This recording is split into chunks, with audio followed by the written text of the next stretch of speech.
I'm negative and I'm dark and I want to do bad stuff. I want to hang out in this neighborhood alone. That's dangerous to hang out in this neighborhood alone up here, right?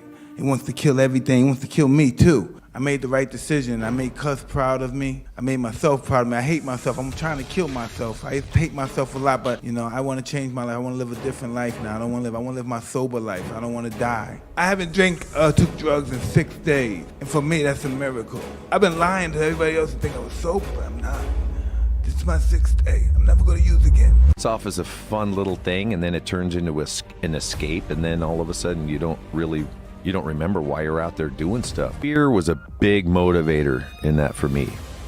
Losing my family, that was the thing that scared me so much. That was the bottom I hit, that my family's gonna go away because of my behaviors that I brought home from the road. I got kicked out of the house by my wife. I was living on my own somewhere, and I did not want that. She did the right thing. She kicked my ass right the hell out of the house, That scared the shit out of me. How long have you been sober now? 15 years. Friggin' saved my life, saved our family, and working through that stuff. So very grateful for my wife. She's the one that didn't ask for this shit. She walked through fire with me, and we walked out together stronger, way stronger than we ever would have been before.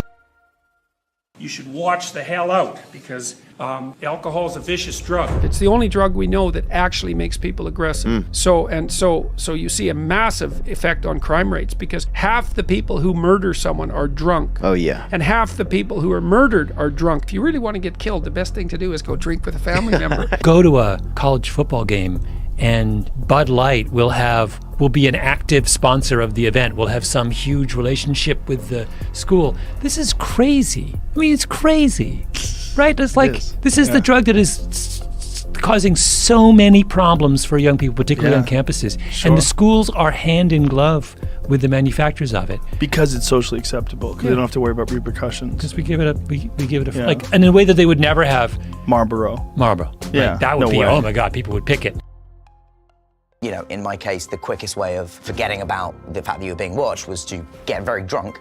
And then as you get very drunk, you become aware that, people are watching more now because now I'm getting very drunk. So I should probably drink more to ignore that more. Not going to be funny anymore. I thought that. I thought there was going to be ramifications, yeah. I thought that I wouldn't be able to meet girls if I wasn't drinking. Right, so that was what you were afraid of giving up if you stopped drinking. Right. What were you afraid of happening if you kept drinking? I was afraid of not achieving my dreams. I was afraid of, ending up a drug addict. So why quit drinking? So I don't end up in hell. Hey, there's a reason to stop. And then if you make that hell real, it's like, here's all the details of my personal hell. Yes, let's avoid that. Right. So then you have something to run the hell away from. Right, so now you have something towards and something to run away from, because I'm afraid of, I can't communicate with women, or I'm afraid to, stand around in a circle with tough guys without having like a beer in my hand, or like all these little crutches, I can't. I remember when I got like 90 days sober, I was just like, holy shit, man, like, it was like the first time I'd ever done something like for myself, Yeah. It felt unprecedented. Yeah. And I was like, I'm not giving up my fun. Yeah. And I could never imagine, so when I get married, I'm not going to have a drink. So when I have a kid, I'm not going to have a whiskey. Guess what? Yes, I didn't have any of that, and it's awesome. It was the best thing I ever did. Enabled me to have a solid marriage and kids and a career, and I didn't end up a crazy actor. No one can get sober for their jobs, for their wife, for their kids. They can't do it for any of that. They can only do it when they decide they're done. I have a question I'd like you to ask yourself. Would my life be better physically and emotionally without alcohol? It's a question I asked myself regularly. The answer was always, hell yes. But I didn't really like that answer. I preferred to carry on drinking. Now, the important thing to understand is that it is the poison, the acetaldehyde itself, that leads to the effect of being inebriated or drunk. I think most people don't realize that being drunk is actually a poison-induced disruption in the way that your neural circuits work. I wasn't drinking because I had a crummy childhood or because I was suffering from any personal trauma.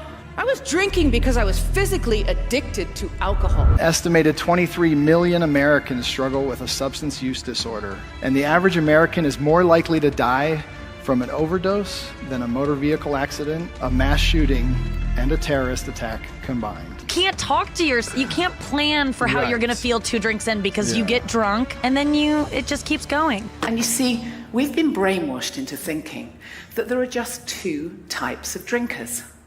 There are those at rock bottom, alcohol dependent, and there's everybody else, happy, social drinkers who are just occasionally a bit lightweight and can't hold their beer. In fact, the reality is very different.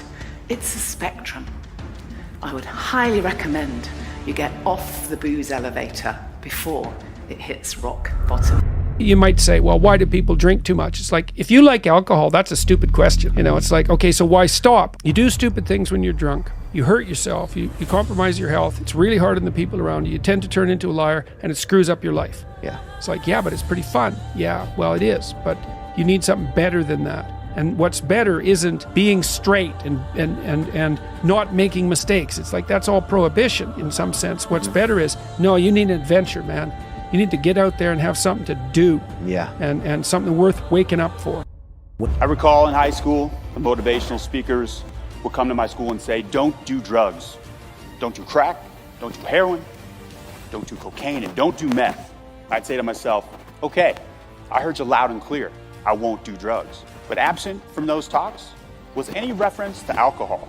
From what I saw on TV, in the movies, as far as I was 21, everything was going to be just fine. But what I didn't hear from those speakers and motivational speakers in elementary school and middle school, high school, was that alcohol kills more people each year than every other drug combined. Now, my drinking became so bad in Spain, I was blacking out 5 to 7 nights per week. 20 to 25 drinks a night, that was the norm. One night, I ended up in the emergency room. I was thinking I was having a heart attack, but it ended up being alcohol-induced withdrawal symptoms and a severe anxiety attack. But finally, after a decade of being sick and tired of being sick and tired, and a failed suicide attempt due to that damn stigma, on September 7th, I got sober. 45 years ago today, I had a wake-up call. I was heading for disaster. I was drinking myself to death. I'm not preachy, but I got a message, a little thought that said, do you want to live or die? And I said, I want to live. And suddenly the relief came, and my life has been amazing. And today is the tomorrow you were so worried about yesterday. You young people, don't give up. Just keep in there. Just keep fighting. Be bold, and mighty forces will come to your aid. If I look back, a whole new world opened up to me. People report better sleep, better sex, regulated weight. They report clearer skin.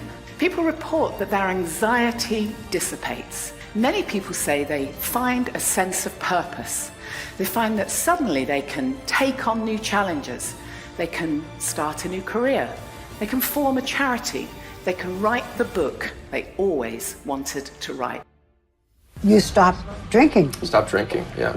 Very difficult? No, beautiful, unbelievable. Better. Oh, are you kidding? I would never be sitting here with you. No way, no chance. Because?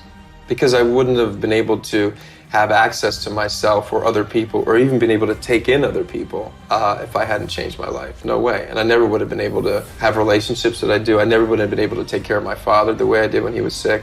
So many things. Sometimes they talk about you have an epiphany, and I did. It was one day my wife was out, and I was opening up and I thought, am I out of my mind? Yes. When I made a phone call, and I've been sober ever since. That was 32 years ago. It's a very odd feeling. But I had some great people. I spoke to some people at the time. It's one of those things that you don't even question.